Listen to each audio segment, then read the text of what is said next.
Was it just justifiable that you can kill? I, Honorable Peter Kalero Salasya, Member of Parliament for Mumias East constituency, officially declare my intentions to vie for the presidency of the Republic of Kenya in the year 2027 general election. Because everybody is saying that Ruto must go. Then who should replace Ruto if it's not Peter Salasya? The systems are not working, and the people who are occupying the system, they are not of goodwill or not working with utmost good faith. ETV Africa News at this hour. Now, declaration of intent to vie for presidency of the Republic of Kenya come 2027. Fellow Kenyans, friends and patriots, today I stand before you with humility, courage and great conviction to announce I, Honorable Peter Kalero Salasya, Member of Parliament for Mumias East constituency, officially declare my intentions to vie for the presidency of the Republic of Kenya in the year 2027 general election. First of all, because we are not seeing the issues that the Gen Z or the young generation, because first of all, you know that the future of a nation belongs to the young people. And the young people of this country, they are worried about their future, because they are worried about the 30 years from now, 40 years from now, because the systems are not working, and the people who are occupying the system, they are not of goodwill or not working with utmost good faith in order to ensure that, because you remember that in the Kibaki leadership, there was 2030 vision 2030. But we are not seeing the leadership that is looking hard there. But we are looking at people who are self-centered and looking at the people who want, because everybody is saying that Ruto must go. Then who should replace Ruto if it's not Peter Salasya? Because the Kenyans want, or the young people want, a leader who is transparent, who wants his honesty, and who is ready to abide by the rule of law. And that is why I've been looking at the people who want to replace him. And then I say that they are not working. Remember, Peter Salasya has been just like a week or 2 weeks ago, I've been able to traverse the entire Western Kenya. We are now going for another tour of Nyamira, of Kisii, of Nyanza, coastal region, the northeastern, the eastern, and then the Mount Kenya, and then the Rift Valley. And because we've also seen that as much as we embrace from where we come from, the tribal, whatever, but the youth, the young people, are not interested about the who come, because at the end of the day, when these people get the opposition, it is about them. It's not about the other people or the entire community. It's about the few cronies, the few friends. And that is what now the young people, in their, what they want is the fairness in their CVs, fairness in their whatever, in whatever they do. And this is what has really made me to come out and say that as a young person, because by 2027 I'll be turning 35 years old. So which means that I'll be in a threshold to hold a constitutional role of being the president of the Republic of Kenya.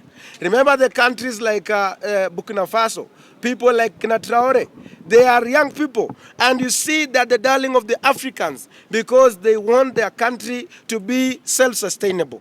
And that is why you see people like in Obama, people who took when at the, because when I take the president at this early age, I know I still have like about, maybe by God's grace, I want to get to around 90 or 100 years by God's grace. So which means that I have to live with these people, and I have to maintain the legacy that will enable me to live good in happiness with these people. But these people, the older generation, they don't care. They think about few years remaining by God's grace. Okay, we are not praying for anyone, whatever. And that is what has really prompted me. And I'm a leader who knows how to balance leadership. There is time for fun, there is time for leadership, there is time to provide way, and all those things. And all those qualities I do have. I'm a graduate from the Egerton University, and I did Bachelor of Commerce, Banking and Finance. And I also worked as a banker. And I worked as a teller. And even in my history, I never stole money from either. I used to get a salary of 50,000 shillings. And I used to handle every day 30 million. So which means that I'm a person who is self-driven and who has the principle of accountability, principle of transparency in everything. And even for the last like 2 years in my leadership as a member of parliament of Mumias East, you can see when you walk in Mumias East constituency, it is a clear demonstration frustration that despite of whatever we do on social media, because I like playing also, I like making jokes on social media, but I'm a very serious person when it comes to serious matters. And that is why I see I'm the only savior, God-driven, God-sent leader that who can unite this country and bring people. I know there was some anchors that we were passing around when we were saying this community is doing what, but we have healed. We are now ready to bring all the Gen Zs from Nyanza, from Kisiaya, from everywhere, so we can move together. Maybe Honorable Salasya, thank you so much for telling us your intentions. We have had two issues in this country, independence of institutions. I think kuna venye institutions zingine ziko compromised. You have been in bunge. What can you say about that? Is it part of, or is it a priority in your manifesto that Yes, institutions have to be free? part of my key manifesto is to respect the independent bodies. And one of the key reasons why this country is suffering is because the independence of these agencies, government agencies, they have failed. And that's why they cannot do what they're supposed to be doing. And if I'm the President of the Republic of Kenya, I will allow the Parliament to do their work. And I will not allow the Parliament to come to the State House. I'll be like the king, will be just like, because I will not allow even the parliamentary grouping in the State House. It will be like a simple, the father of everybody. Whether it's the opposition, whether it's in the government, supporting the government, we will all, they will be all my children. I'm not just saying I'm not my children, but I'm just saying because of the virtue of being the presidency. And I will allow the judiciary to do their work.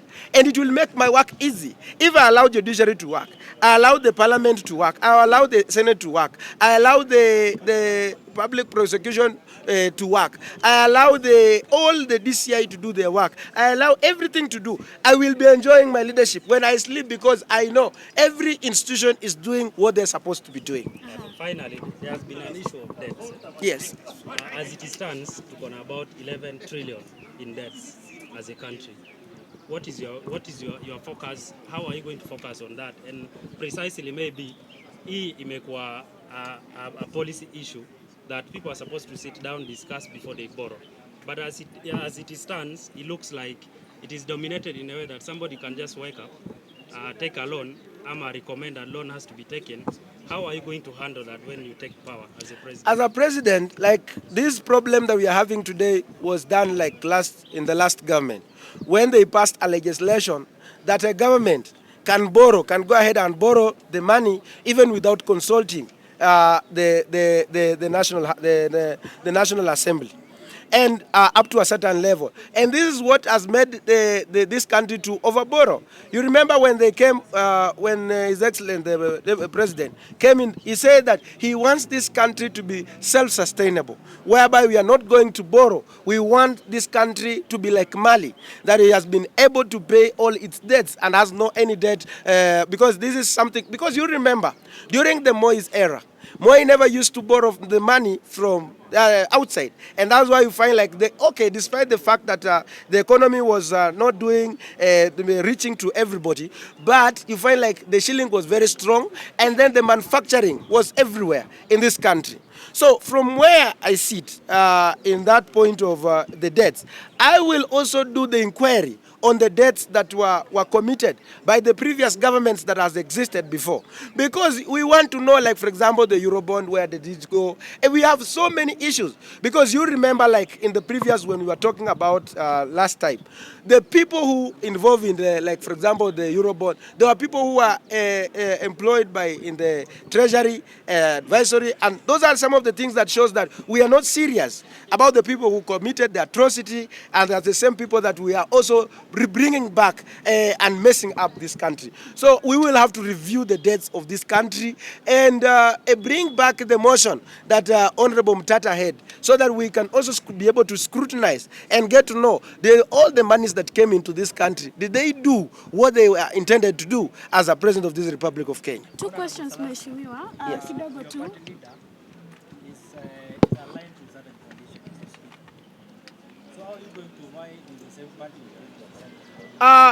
First of all, this movement is not about any other person. It's about the Kenyans.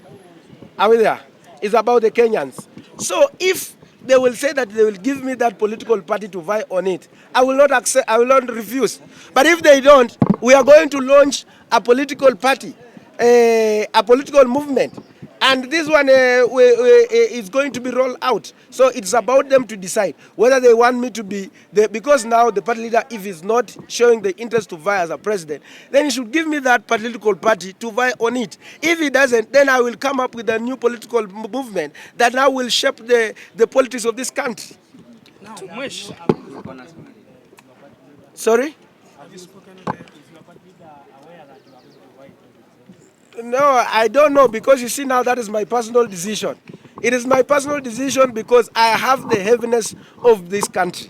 And that's why we are taking the risk of, even like, for example, most of the members will say, why can't you get maybe the pension for first? But we don't care, because we are looking at the future of this country, and we must shape the politics of this country. Nauliza hivi? Yes. It's my time, eh? Sasa, ukiangalia kidogo umekimbisha syllabus, eh? Now, tukirudi pale Mumias East, ukiangalia records for the past 2 years, kulikuwa na Kiharu, Murang'a, then Mumias East. Ukaijenga barabara, kuna KMTC, ukaimaliza. How did you manage kujengea KMTC yake umaliza? Kwa sababu ukiangalia wabunge wengine, hata painting alone, maybe because we really wanted to focus on the national, on the presidency, because that is where we really wanted to focus. But it's about, and that is what the leadership comes from. And you have asked a very good question, by the way. The leadership, it's about how you frame. And I will also want to ask, and as a member as a president, this is what I'm proposing as a member of parliament. I will ensure that the CDF is given more powers, because the members that can be able just to oversight. My work, what I've been able to do, is to provide leadership and to make sure that whoever is given is completing the project on time and proper planning.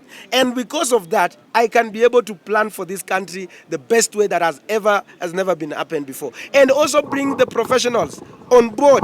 What has been happening in this country, when I win this election, I will go for the professors. I will go for the people who have elaborate knowledge on various fields, so that we can be able to fix the messes that have been happening there. Yes. We are not looking for wife right now. We are on serious business. Yes. Uliza huko. Yes. Justice delayed. Is justice denied, right? There are so many Gen Zs who lost their lives last year, and we saw from the BBC documentary that was released yesterday, right? Are you going to go after the killer cops and bring everyone to justice? Because our hearts are still aching, and we need someone who can take action. We have just been seeing the president going around and not doing that. What are you going to do with that? First of all, I know every time the life is sacred. And as a leader, as a national leader who has been anointed, you must have a principle that the life is sacred. And you must respect the life, because it's godly given and it's godly. And so as a leader, if I take over, we must also get to inquire, the commission of inquiry, to know who are these perpetrators and whatever. We know, yes, you have to protect the property, but was it just justifiable that you can kill? And even the story that was there where those people quarry, we want to know, like those bodies that were retrieved, where did they go? When there was a guy who was arrested at one point and then disappeared from. What happened on that? So we must, so that we can account for everything.